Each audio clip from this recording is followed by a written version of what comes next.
Hello, welcome to all in this new chapter, that is the direct and inverse variation.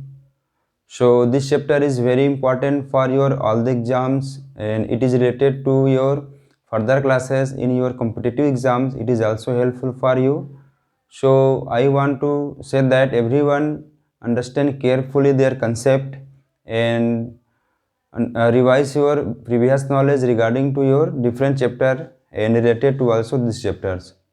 This chapter is very helpful for you your further classes, that is your class tenth में भी ये helpful रहेगा। और ये आपके जो competitive exams हैं, जैसे आप मैथ्स ओलम्पियाड भी करते हैं, है ना, या फिर जो नवोदय के भी जो एग्ज़ाम देते हैं उसमें भी इस टाइप के जो क्वेश्चन है आपको जनरली आस्क किया जाता है। ठीक है, तो इस चैप्टर को आप अच्छे से अंडरस्टैंड करिए और ये आपके लिए बहुत ही हेल्पफुल रहेगा। तो चलिए इस चैप्टर को हम लोग स्टार्ट करते हैं और आज चलो हम लोग कुछ नया सीखते हैं। Okay, so what is the meaning of variation? Okay, variation क्या होता है इसको हम सबसे पहले जानते हैं। तो आप लोग जनरली देखे होंगे कि वन चीज़ को, जैसे आप कुछ परचेस करने जाते हैं, ठीक है, आप सपोज मार्केट में गए, आपके पास 10 रुपीज़ है, तो 10 रुपीज़ में क्या हो रहा है, आपको सपोज 2 कॉपी मिल रहा है ना, या फिर 2 पेन मिल रहा है। ठीक है, 10 रुपीज़ में आपको 2 पेन मिल रहा है। और अब जब दूसरे दिन जाते हैं तो 10 रुपीज़ में आपको जो 2 पेन मिल रहा था उसके बदले 1 पेन ही आपको क्या मिलता है, आप वहाँ से परचेस कर पाते हो। तो इनमें जो चेंजेस आया, ठीक है, क्या क्या चीज़ में चेंजेस आया, आप मनी लेकर गए थे और वहाँ से आप जो परचेस करके आ रहे हैं, ठीक है, क्या चीज़ परचेस करके आ रहे हैं, पेन, तो उनमें क्या हुआ, वेरिएशन हुआ। फर्स्ट डे में क्या था, आपके पास 10 रुपीज़ था, आपने कितना पेन खरीद के लाया, 2। अब जब सेकेंड डे में गए तो 10 रुपीज़ में ही आपको 1 मिला, है ना। तो या फिर क्या हो रहा है कि 1 वैल्यू को हम इंक्रीज कर रहे हैं, मतलब जैसे 10 रुपीज़ था तो 10 रुपीज़ में हमको 2 मिला। दूसरे दिन जब हम जाते हैं तो 10 को हम या फिर 8 रुपीज़ कर देते हैं या फिर 12 रुपीज़ कर देते हैं, तो हमको 1 मिलता है। तो 1 वैल्यू को चेंज करने से जो रिमेनिंग अदर वैल्यू है उसमें क्या होता है, चेंजेस आता है, उसी को हम क्या बोलते हैं, वेरिएशन बोलते हैं। ठीक है, क्या बोलते हैं, वेरिएशन बोलते हैं। Okay, means that 2 value depends upon in such a way that changing on 1 value effect on other value. ठीक है, ओके, एग्जांपल देते हैं हम लोग। सपोज कार है, उसके स्पीड को हम लोग स्टार्टिंग में 30 किलोमीटर पर आवर से रखते हैं। ठीक है, 30 किलोमीटर पर आवर से रखते हैं तो वो 50 किलोमीटर को क्या करता है, या 30 किलोमीटर्स को क्या करता है, कवर करता है। क्लियर है, 30 स्पीड कितना है, 30 है, और उसका डिस्टेंस कितना है, 50 है। ठीक है, ये इतना हो गया। अब उसके बाद हम लोग क्या करते हैं, थोड़ी देर के बाद उसकी स्पीड को हम बढ़ा देते हैं। 30 से कितना कर दिए हम, इसको 40 कर दिए, तो इसका जो डिस्टेंस था वो 50 से कितना हो जाएगा, 60 हो जाता है। तो आप स्पीड को इंक्रीज़ कर रहे हो तो उसका डिस्टेंस भी ट्रेवल क्या हो रहा है, इंक्रीज़ हो रहा है। यदि आप स्पीड को डिक्रीज़ कर देते हो तो उसका जो डिस्टेंस है वो भी क्या हो जाता है, डिक्रीज़ हो जाता है। तो इसी को ही हम लोग क्या बोलते हैं, वेरिएशन बोलते हैं। Okay, so okay, what is the meaning of variation? Variation को पहले चलिए समझ लेते हैं। ओके, वेरिएशन, टू वैल्यू या फिर two object depends upon in such a manner that one value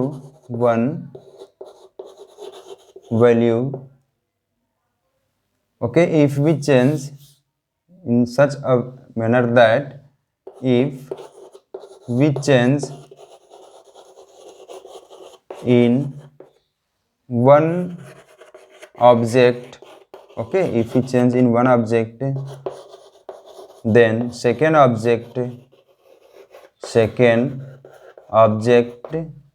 also change, okay, also change। Okay, means क्या हो रहा है कि हम एक ऑब्जेक्ट को क्या कर रहे हैं, चेंज कर रहे हैं।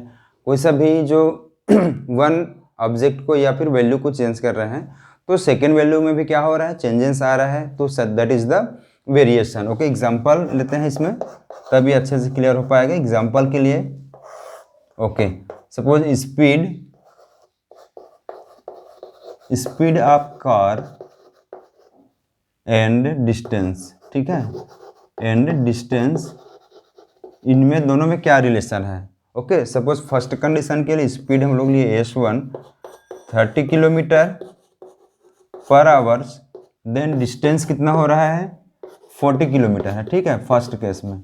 अब इस वैल्यू को हम लोग क्या कर देते हैं, S2 को चेंज कर देते हैं, इसको मैं कर दिया 40 किलोमीटर पर आवर्स, तो ये डिस्टेंस क्या हो जा रहा है 40 से ये 50 किलोमीटर पर आवर्स से वो 50 किलोमीटर वो चेंज हो जा रहा है। मतलब इस वैल्यू को मैंने क्या किया, इंक्रीज किया, तो सेकेंड वैल्यू में भी क्या हो गया है, इंक्रीज आ रहा है, ठीक है। सिमिलरली हम लोग क्या कर सकते हैं, डिक्रीज से भी रिलेटेड ले सकते हैं, कोई example first and example second. Okay, suppose 10% है, कितने हैं 10%, तो जो 10% है वो जब किसी वर्क को करते हैं तो उनको 5 डेज लगता है, ठीक है। तो number of worker and number of days, इसमें क्या क्या रिलेशन है। सपोज 10 वर्कर हैं तो वर्क कितने डेज में हो रहा है 5 डेज में हो रहा है, ठीक है। अब मैं इसको क्या कर दूं 5 वर्कर कर दूं, क्या कर दूं 5 वर्कर, तो ये क्या हो जाता है 10 डेज में हो जाता है, क्लियर। मतलब इसको जब मैं इंक्रीज से डिक्रीज किया तो ये क्या हो जा रहा है, चेंजेस हो रहा है कि नहीं हो रहा है। जितने ज़्यादा वर्कर रहेंगे उतने ही कम समय में अपना वर्क टास्क कंप्लीट होगा, और जितने ज़्यादा लोग रहेंगे या जितने कम लोग रहेंगे तो उसके हिसाब से उसमें क्या होता है, वेरिएशन होता है। तो ठीक है, ये क्या होता है हम लोग का फर्स्ट टॉपिक होता है variation. Okay, the two value of a two object depends upon in such a manner that changing on one value effect on other value, वो सेकेंड वैल्यू को भी क्या करता है, इफेक्ट करता है, so that is the variation. Okay, चलिए इसके लिए भी एक हम लोग पर्टिकुलर एक फार्मूला फॉर्म करते हैं।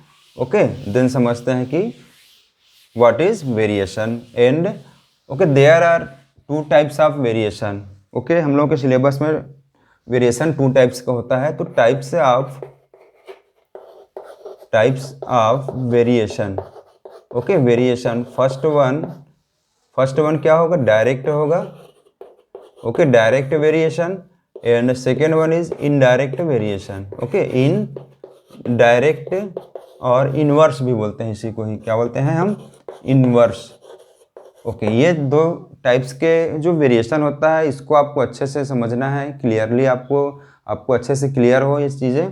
तो first one is direct variation and second one is indirect variation, ये दोनों चीज़ें हमको पता होना चाहिए। देन हम समझते हैं कि डायरेक्ट वेरिएशन क्या होता है। तो डायरेक्ट वेरिएशन में क्या होगा कि वन वैल्यू को आप इंक्रीज करते हो तो सेकेंड वैल्यू भी क्या होगा, इंक्रीज होगा। जैसे कि अभी मैं यहाँ पर लिया था स्पीड ऑफ कार लिया और डिस्टेंस, इनमें क्या हुआ था, स्पीड 30 से मैं क्या किया 40 कर दिया, तो ये क्या हो गया, इसका स्पीड 40 से ये भी 50 किलोमीटर इंक्रीज हुआ कि नहीं। सो ये क्या होता है, डायरेक्ट वेरिएशन होता है। अब हम लोग का सेकेंड क्या है, इनडायरेक्ट और इनवर्स वेरिएशन। तो इनवर्स वेरिएशन में इसका अपोजिट हो जाएगा, मतलब हम वन वैल्यू को इंक्रीज तो करेंगे तो सेकेंड वैल्यू इंक्रीज होने के बजाय क्या होगा, डिक्रीज होगा, कम होगा। तो कैसे देखते हैं, नंबर ऑफ वर्कर और ये डेज है, ठीक है। जब हम 10 वर्कर लिए थे तो 5 डे में हो रहा था, ठीक है। अब मैं इसको क्या कर दिया, डिक्रीज कर दिया, कम कर दिया, तो ये क्या हो जा रहा है, इंक्रीज हो जा रहा है कि नहीं हो रहा है। मतलब हम वन वैल्यू को डिक्रीज कर रहे हैं तो सेकेंड वैल्यू क्या हो रहा है, इंक्रीज हो रहा है। Yes, so it is the inverse variation, clear है। ओके, चलिए अब इसके लिए हम लोग स्टैंडर्ड फार्मूला फॉर्म करते हैं for direct variation. Okay, suppose कोई सा भी 2 वैल्यू है हम लोगों का, फर्स्ट x है एंड सेकेंड y है, ठीक है। इन दोनों में जो रिलेशन है कि ये एक दूसरे पर डिपेंड कैसे हैं, means that is directly proportionally हम ऐसा कर लेते हैं, ठीक है। तो जब ये x, जब इसको हम हटाएंगे तो क्या मिल जाएगा, हमको एक कांस्टेंट मिलेगा, और वो कांस्टेंट क्या होगा, k होगा। तो k इज इक्वल टू क्या हो जाएगा, x divided by y। Okay, देखो ये इसका मतलब क्या हुआ। ओके, सपोज आप x को क्या कर रहे हो, इंक्रीज कर रहे हो, तो y भी क्या हो रहा है, इंक्रीज हो रहा है। x को सेकेंड केस में लेते हैं, x को जब हम डिक्रीज करते हैं, इसको डिक्रीज कर दिया तो y का भी वैल्यू क्या हो रहा है, डिक्रीज हो रहा है। तो इसको हम क्या बोलते हैं, डायरेक्ट बोलते हैं, डायरेक्ट वेरिएशन बोलते हैं, ठीक है। It is known as direct variation. Okay, two variable क्या क्या है, टू चीज़ें क्या है जो एक दूसरे पर डिपेंड है। ये कुछ भी हो सकता है, स्पीड हो सकता है और डिस्टेंस हो सकता है, या फिर किसी भी ऑब्जेक्ट का चार्ज भी हो सकता है। हमारे पास 100 रुपीज़ है तो 100 में हमको 50 कुछ भी चीज़ मिलता है ना, और उसको हम लोग बढ़ा दिए, इंक्रीज़ कर दिए, 200 हमारे पास मनी है तो उसमें कितना आएगा। ये चीज़ें क्या होता है, डायरेक्ट वेरिएशन होता है। तो इस फार्मूला को हमको रिमेंबर रखना है कि how can we represent direct और इनडायरेक्ट वेरिएशन, ठीक है। तो डायरेक्ट वेरिएशन में क्या होगा कि जो भी टू ऑब्जेक्ट रहेगा उनका रेशियो सेम रहेगा, मतलब ये x अपान वाई है ना, ये x अपान वाई, तो ये x अपान वाई हो जाएगा। अब इसको और हम अच्छे से डीपली अंडरस्टैंड करेंगे विथ एग्जांपल से, और अपने एक्सरसाइज के क्वेश्चन से हम करेंगे, ठीक है। तो इस टाइप के क्वेश्चंस को हमको सॉल्व कैसे करना है, तो चलिए हम लोग इसी को ही कर लेते हैं। अभी फर्स्ट कंडीशन या फर्स्ट एग्जांपल में मैं क्या लिया हूँ, speed of car and distance, ठीक है। इसका स्पीड कितना था, 30 किलोमीटर था, और डिस्टेंस कितना था, 40 किलोमीटर। तो जब मैं स्पीड को बढ़ा दिया तो ये इसमें से 1 2 3 ये 4 चीज़ें हैं। आपको 4 में से किसी एक को क्या करेगा, आपके लिए क्वेश्चंस रहेंगे कि आप उसको कैलकुलेट करो, फाइंड आउट करो। तो आप कैसे करोगे, तो इसके लिए हम टेबल फॉर्म करेंगे, table for direct variation. Indirect का दूसरा रहेगा, ओके। केयरफुल इसको आप अंडरस्टैंड करिए, ओके। क्या क्या गिवन है उसको हम लिख लेते हैं यहाँ पर। फर्स्ट है speed equal to 30 kilometre per hours and distance d1 is equal to है 40 kilometre, okay. In second case speed s2 is equal to है 40 किलोमीटर पर आवर्स। अभी हमको डिस्टेंस हमको आस्क किया गया है, ओके। हम लोग का इसमें इक्वेशन क्या होता है देख लेते हैं। x अपान वाई है तो x क्या होगा, यहाँ से स्पीड होगा, तो y क्या होगा, डिस्टेंस होगा, ठीक है। दोनों ऑब्जेक्ट को आपको एक ही साथ लेना है, दोनों को रेशियो में लेना है। तो x अपान वाई इस फॉर्म में क्या क्या आ जाएगा हम लोगों का, speed 1 divided by distance, okay, is equal to speed 2 divided by distance second, okay. कैसे, तो इसको हम समझते हैं, आइए देखते हैं, ओके। तो इसको मैं ले लेता हूँ x1 upon y1 equal to x2 upon y2, यहाँ से समझिए, okay okay. x1 represent speed 1 that is 30 kilometre and distance is equal to 40 equal to, जब इसको हम इंक्रीज किए तो 40। अब ये हमको आस्क है ये d2, तो यहाँ से d2 का वैल्यू कितना हो जाएगा, क्रॉस मल्टीप्लाई करेंगे या इसको हम सिंप्लीफाई करेंगे, तो 40 इंटू 40 डिवाइडेड बाय 30 यहाँ से हो जाएगा। तो 0 और 0 कैंसल, ओके। 4 4 जा 16, 160 डिवाइडेड बाय 3, ओके। 3 5 जा 3 3 जा 3 3 जा, ये ऐसे ही आते रहेंगे। तो 53.3 किलोमीटर। तो फर्स्ट तो आप इसमें ये चेक करो कि जब हम स्पीड को इंक्रीज किए, स्पीड को 30 से 40 किए, तो जो डिस्टेंस पहले से ज़्यादा हुआ या नहीं हुआ, हो रहा है ना। So it is a direct variation. तो डायरेक्ट वेरिएशंस के प्रॉब्लम्स को हम ऐसे ही सॉल्व करते हैं। और चलिए इसके बाद हम लोग प्रोसीड करते हैं अपने एक्सरसाइज में, दैट इज़ 13.1। बहुत सारे क्वेश्चन हैं, सारे सिमिलर हैं, सब में हमको क्वेश्चंस को अंडरस्टैंड करना है कि क्या चीज़ गिवन है, क्या चीज़ हमको फॉर्म करना है, क्या हमसे आस्क है, ओके। देन क्वेश्चंस हमसे फटाफट बनता चला जाएगा, okay. First one, following are the car parking charges near railway station up to 4 hours का कितना है, 60 रुपीज़ है, ठीक है। पार्किंग हम लोग जनरली करते ही हैं, कहीं भी जाते हैं तो अपने जो बाइक है, कार है, 4 व्हीलर जो भी है, उसको हम स्टेशन में या फिर कहीं पर भी पार्किंग में हम क्या करते हैं, रखते हैं। तो 4 आवर्स का 60 रुपीज़ है, 8 आवर्स का 100 है, तो 12 आवर्स का 140 है, 24 आवर्स का 180 है। तो आपको इस क्वेश्चन में ये चेक करना है कि ये डायरेक्टली प्रोपोर्शनल है या इनडायरेक्टली प्रोपोर्शनल है, ओके। तो फर्स्ट आप चेक करो, जब 4 आवर्स था तो 60 हुआ, 8 आवर्स है तो ये 100 हुआ। तो इसमें आपको क्या है कि इन दोनों का जो रेशियो है x अपॉन वाई, जैसे अभी मैंने बनाया था, ठीक, इनका जो रेशियो है वो फिक्स आना चाहिए। तो क्वेश्चन 1 के लिए हम लोग टेबल फॉर्म करते हैं, ठीक है, और इसको अंडरस्टैंड करते हैं कि ऐसा है या नहीं है, ठीक है। ओके, फर्स्ट यहाँ पर कर लेते हैं हम लोग आवर्स, सेकेंड कर लेते हैं इसके लिए रुपीस या फिर चार्जेस कितने हैं। फर्स्ट 4 आवर्स के लिए 60 रुपीस है, देन 8 आवर्स के लिए 100 रुपीस है,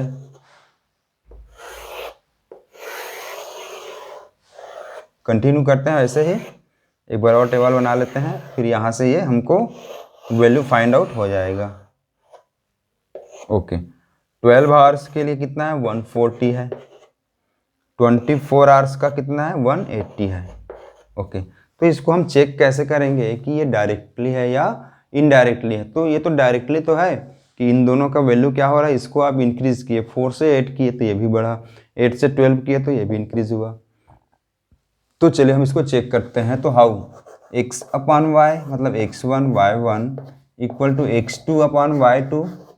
अब यहाँ पर 3 बार है कि 4 बार है, 4 बार है तो हम 4 टाइम्स कर लेंगे, y3 equal to x4 divided by y4। ये सारा चीज़ें इसमें हो गया। तो x1 इज इक्वल टू है 4, y1 है 60। ओके, इसका वैल्यू कैलकुलेट करेंगे तो कितना मिल जाएगा। चलिए, x2 का वैल्यू है 8 और इसका वैल्यू है ये 100, 12 डिवाइडेड बाय 140, 24 डिवाइडेड बाय 180। तो क्या सारे चीज़ें ये जो वैल्यू इक्वल है या फिर नहीं है, ठीक है, इसको हम चेक कर लेते हैं। तो 4 1 जा 4 और ये 4 5 जा, ठीक है, इतना आ गया 1/15। ओके, ये कितना हो जाएगा 4 2 जा और ये 4 25 जा, ये हो जाएगा यहाँ से 2 6 जा और ये 2 7 जा, फिर से 2 3 जा और 2 ये 35। ओके, 1 2 और ये भी कितना हो जाएगा 9। अगेन ये कैंसिल हो जाएगा, 3 के टेबल में 3 4 जा और ये 3 3 जा, अगेन 2 2 जा, ये 2 15 जा, तो 2/15। तो 1 वैल्यू को जब हम इंक्रीज किए, देख लेते हैं, 1 यहाँ से 15 था, जब उसको हम इंक्रीज कर रहे हैं तो उसके जो वैल्यू है वो क्या हो रहा है, इंक्रीज होते जा रहा है। So we can say that it is a directly proportional. Okay, then proceed to our next question, question number 2।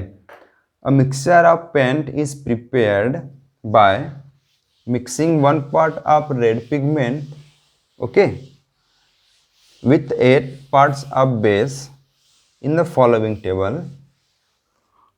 Okay, जो पेंट के लिए जब करते हैं, जैसे कि उससे भी व्हीकल्स को हमको पेंट करना रहता है, तो हम लोग क्या करते हैं, फिक्स रेशियो को फॉलो करते हैं, ठीक है, क्योंकि जो कलर करना है उसमें हमको ये कलर यदि अच्छे से है तभी क्या हो पाएगा, उसका रिजल्ट भी अच्छे से मिल पाएगा। तो जो उसका रेशियो इसमें गिवन है कि कितना कितना वो करते हैं, ठीक है।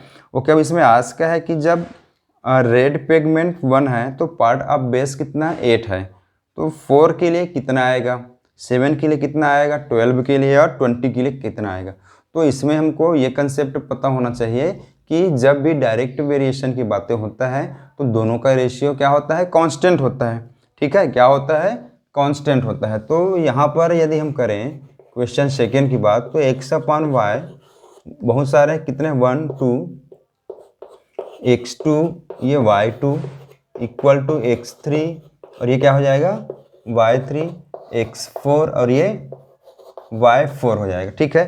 1 वैल्यू हम लोग कैलकुलेट करते हैं, 1/8 दिया है, मतलब क्या चीज़ है, 1 का मतलब पार्ट्स ऑफ रेड पिगमेंट। जो रेड पिगमेंट का वैल्यू 1 है तो पार्ट्स ऑफ बेस कितना है 8 है।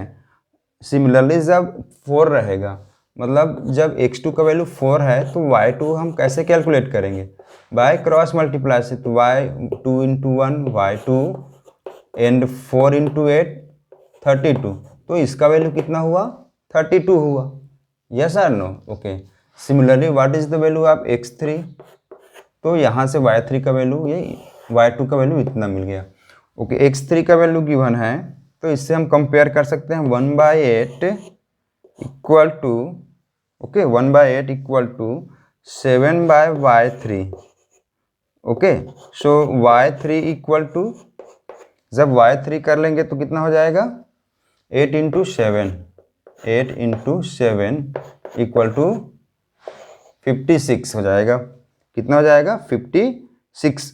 ओके कितना हो जाएगा 56, ये कंप्लीट हो जाएगा। ओके सिमिलरली जब थर्ड के लिए करेंगे तो थर्ड के लिए 12 के लिए, और उसमें डिनोमिनेटर्स में आपको सेम ऐसे ही करके इसको भी कैलकुलेट आपको करना है। ओके देन ये जो 12 है और जो 20 है इसको आप लोग खुद करेंगे, आपको निकालना है। कैसे करना है बता दिया मैं आपको, दोनों का रेशियो लेना है, उस रेशियो को आपको कंपेयर करना है, कंपेयर करने के बाद उसको सिंप्लीफाई करना है, सिंप्लीफाई करने के बाद क्या है और आपको आंसर तो मिलना फिर कंफर्म है, ठीक है, आपको आंसर वहाँ से मिल जाएगा। Okay in question number 2 about फिर से गिवन है। Okay if 1 part of red pigment requires 75 milliliter of base, how much red pigment should be mixed with 1800 milliliter of base?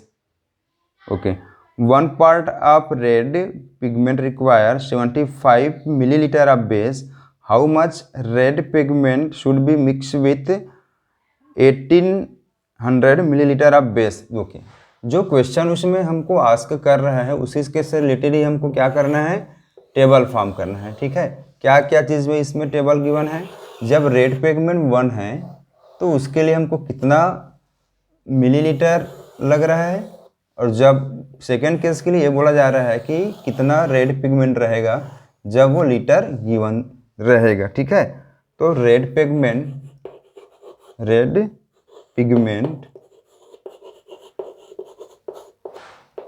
And millilitre. Okay millilitre, जब 1 है तो कितना हमको red pigment लग रहा है 75 मिलीलीटर।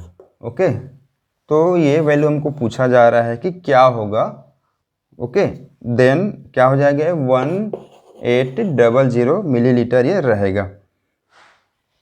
क्लियर है ना। जब रेड पिगमेंट 1 है तो हमको बेस के लिए 75 मिलीलीटर लग रहा है, तो रेड पिगमेंट कितना होगा जब बेस के लिए हमको 1800 मिलीलीटर जो मिक्सचर है पेंट का वो लग रहा है। तो अगेन x/y1 x2/y2। ओके जब स्टार्टिंग में फर्स्ट में 1 रेड पिगमेंट कितना था 1, तो आपको कितना लगा था 75 मिलीलीटर लगा था। तो x2 हमसे पूछा गया है तो कितना लग रहा है इसके लिए 1800 मिलीलीटर। इसको हम सिंप्लीफाई करते हैं और कितना लगेगा वो हमको फाइंड आउट यहाँ से हो जाएगा। तो ये कितना हो जाएगा, ओके चलिए कर लेते हैं 1800 डिवाइडेड बाय 75। ओके किसके टेबल में है ये 5 1 जा 5 5 जा। ओके 5 3 15 और ये 5 6 जा 30। ओके यहाँ से इतना आ जाएगा। देन अगेन 5 3 जा 5 5 7 जा 5 2 जा। ओके देन ये 3 2 जा 6 3 4 जा, तो 24 क्या रहेगा इसमें रेड पिगमेंट का वैल्यू रहेगा। ठीक है, क्वेश्चन को सॉल्व करना इम्पॉर्टेंट नहीं है, सॉल्व करने से पहले उसको अंडरस्टैंड करना, उसके पीछे क्या मोटो है उसको अंडरस्टैंड करना, ये हम लोगों के लिए ज़्यादा इम्पॉर्टेंट रहेगा। तो चलिए है ना, इसको आप अंडरस्टैंड करेंगे और सॉल्व करेंगे। ठीक है, देन क्वेश्चन नंबर हम लोग 4th करते हैं। What is given that and question number 4th। Okay a machine in soft drink factory fill 840 bottles in 6 hour. ठीक है, how many bottle will it fill in 5 hours. Okay अब ये क्या है, कोई सा भी एक फैक्ट्री है उसमें बॉटल को क्या करते हैं वो लोग फिल करते हैं। ठीक है, तो इसके लिए भी हमको क्या करना है, टेबल फॉर्म करना है। ओके तो चलिए इसको भी हम लोग करते हैं। तो फर्स्ट केस के लिए क्या हो जाएगा, क्या क्या गिवन है इसमें, फैक्ट्री में नंबर ऑफ बॉटल्स है और उसको आवर्स में ये दिया गया है कि इतना टाइम में उसको फिल हो रहा है। तो किस में आपको टेबल बनाना है, तो टाइम और नंबर ऑफ बॉटल्स। तो मैं यहाँ पर कर लेता हूँ hours and bottle number of bottle. Okay तो फर्स्ट केस में कितने आवर्स लग रहे हैं देखते हैं। A machine in soft drink factory 840 bottle in 6 hour, 846 hour में हो रहा है, तो 5 आवर्स में कितने बॉटल को फिल किया जाएगा, मतलब 6 आवर में इतना बॉटल फिल हुआ तो 5 आवर्स में कितना होगा, मतलब ये इंक्रीज से डिक्रीज हो रहा है, तो ये भी क्या होना चाहिए, डिक्रीज होना चाहिए। चलिए चेक भी करते हैं ना। क्वेश्चन ये क्या है हम लोग का, फोर्थ है। Okay, again x1 upon y1 equal to x2 upon y2, यहाँ से हो जाएगा। x1 का वैल्यू 6 है तो y1 का वैल्यू 840 है। ओके, x2 का वैल्यू 5 है तो y2 हमको आस्क किया गया है, हमसे पूछा गया है। ठीक है, तो चलिए इसको भी निकाल लेते हैं। तो यहाँ से इसका वैल्यू कितना हो गया, ये, तो y2 equal to 5 into 840 divided by 6। इसको जब सिंप्लीफाई करेंगे तो क्या होगा, cross multiply, 5 into 840 divided by 6। अभी ये किसके टेबल में है, 6 के टेबल में। 6 1 जा 6 4 जा, ठीक है, ये कितना हो जाएगा, 14 इंटू 5 700 बॉटल को क्या करेगा, फिल करेगा। तो चलिए चेक किए कि नहीं।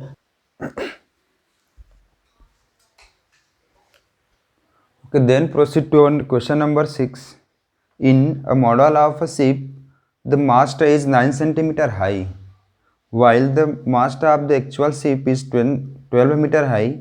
If the length of the ship is 20 meter, okay, how long is the model ship? Okay, now what is given that on this question in actual model of a ship, ठीक है, कि हम लोग ship का model बनाते हैं, उसमें क्या है, उसका सेंटीमीटर मतलब उसका हाइट गिवन है, और उसका जो एक्चुअल हाइट है वो कितना है, अलग अलग चीज़ें दिया गया है। तो दो चीज़ें हैं इसमें भी, एक एक्चुअल है और एक हम लोग का जो मॉडल है।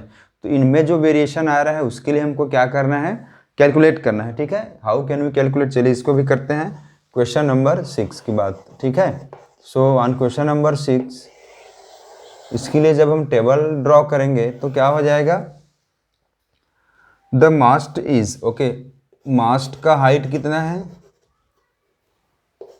और उसके बाद उसका एक्चुअल हाइट कितना है। ओके, एक्चुअल हाइट, यहाँ से भी मास्ट हाइट कर लेता हूँ और इसका एक्चुअल हाइट कर लेते हैं। ओके, तो जब हम बना रहे हैं शिप का मॉडल बनाते हैं तो इसके लिए हम लोग 2 बार करते हैं। ठीक है, मतलब 2 बार करना है, मतलब 2 पर्सन है वो दोनों, उसका मॉडल भी और एक्चुअल भी वो कर रहे हैं। ठीक है, मतलब ये मास्ट का एक्चुअल में हाइट इतना है और हम लोग मॉडल में जब बनाते हैं तो उसका हाइट इतना आता है। तो मास्ट इज 9 सेंटीमीटर है, ठीक है, इन सेंटीमीटर। तो जो उसका एक्चुअल हाइट है वो कितना है, 12 मीटर है। कितना है, 12 metre. If the length of the ship is 20 metre, how long is the model ship. तो जब ये 28 है ना, तो ये इसका वैल्यू क्या होगा, ये हमको पूछा गया है। तो जो हम लोग मॉडल बना रहे हैं, ठीक है, जिससे भी बना रहे हैं उसका वैल्यू गिवन है, और जब उसका एक्चुअल में वैल्यू क्या आएगा इसको आपको कैलकुलेट करना है। तो x1 अपान y1 का कंसेप्ट फॉलो करेंगे, x2 अपान y2 का, क्योंकि ये डायरेक्ट वेरिएशन है। तो जब ये 9 है तो इसका वैल्यू कितना है, 12 है। जब ये 28 हो जाता है तो इसका वैल्यू हमको आस्क किया गया है। तो how can we calculate the value of y2। So y2 is equal to 28 into 12 divided by 9। Okay, इसको हम सिंप्लीफाई करेंगे तो 3 के टेबल में 3 3 जा और ये 3 4 जा, 3 1 जा और ये 3 7 जा 21, 3 8 जा 3 9 जा। ओके, ये पूरा कैंसिल नहीं हो पाएगा, है ना। तो 28 इंटू 4 डिवाइडेड बाय 3, वो कितना बचेगा। ओके, देन 8 4 जा 32, 3 कैरी हुआ, 4 2 जा 8, 8 और 3 11 बाय 3। ओके, देन उनको यहाँ से इसका सेंटीमीटर इतना, इसका हाइट हम कैलकुलेट कर सकते हैं। ठीक है, बहुत ही सिंपल सा है, आपको इतना करना है इसमें। Then proceed to our question number,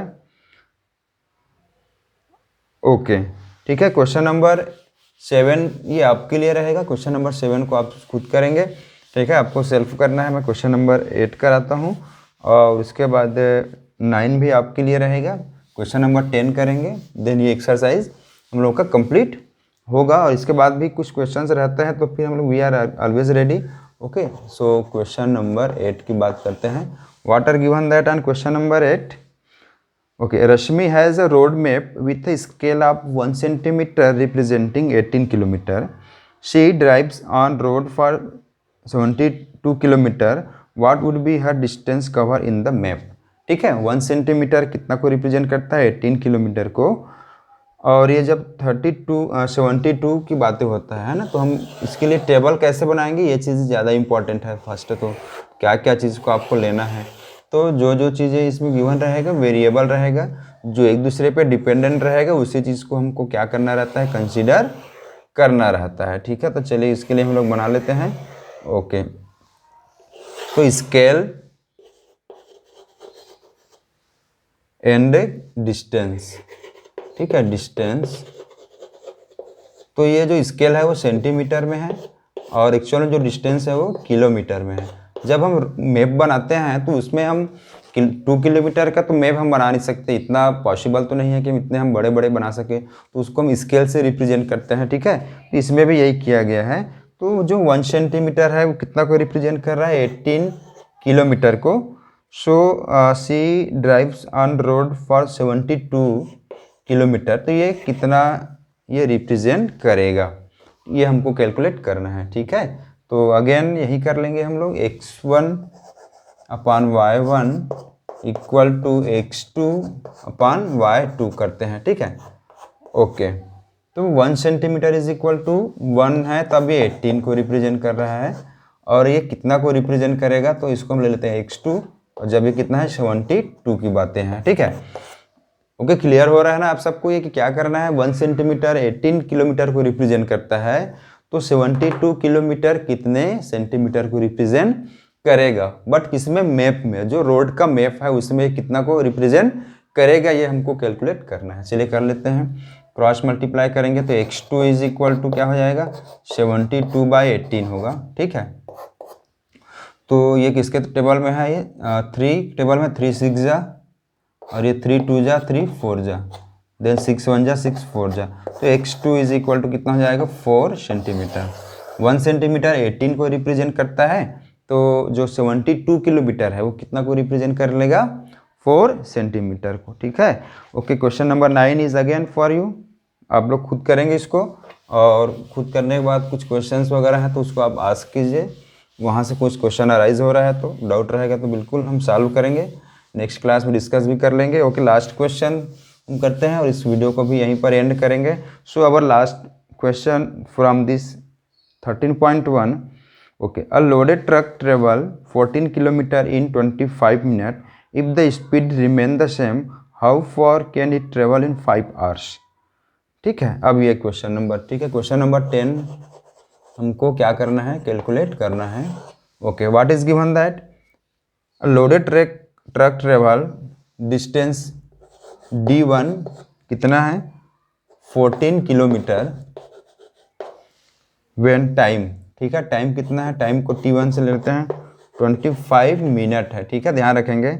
if the speed remain the same, for how can it travel in 5 hours? जब टाइमिंग कितना है? 5 आवर्स है। ठीक है, यहाँ पर ये मिनट था, यहाँ पर ये आवर्स, तो इसको हम कर लेते हैं आवर्स से मिनट में, तो ये क्या हो जाएगा? 60 मिनट हो जाएगा, तो ये हो जाएगा 300 मिनट। ओके ओके, 300 मिनट हो जाएगा। Okay, then their distance is equal to, हमको कैलकुलेट करना है स्पीड क्या है इसमें? सेम है। If the speed remain the same, for how it can travel. Okay, तो इतना कितना डिस्टेंस को ट्रेवल करेगा? तो अगेन x1 y1 x2 और ये y2 हमको कैलकुलेट करना है। स्टार्टिंग में कितना डिस्टेंस है? 14 किलोमीटर है, तो उसको टाइमिंग लग रहा है 25 मिनट का।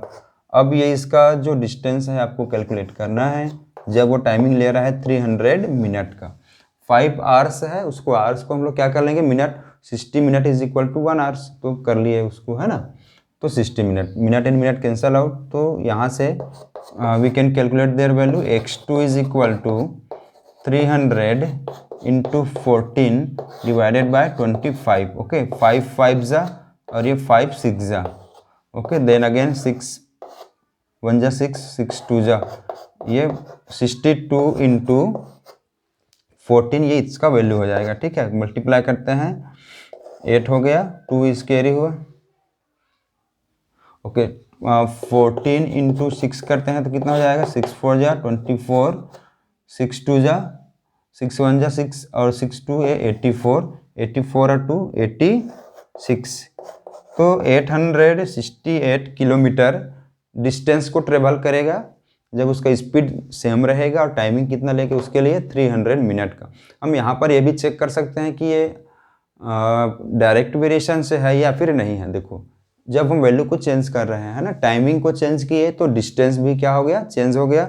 सो I hope all this videos और ऑल दिस सॉल्यूशंस आपको सबको समझ में आया होगा. ठीक है, सो यहीं पर हम इस वीडियो को क्लोज करेंगे, एंड करेंगे.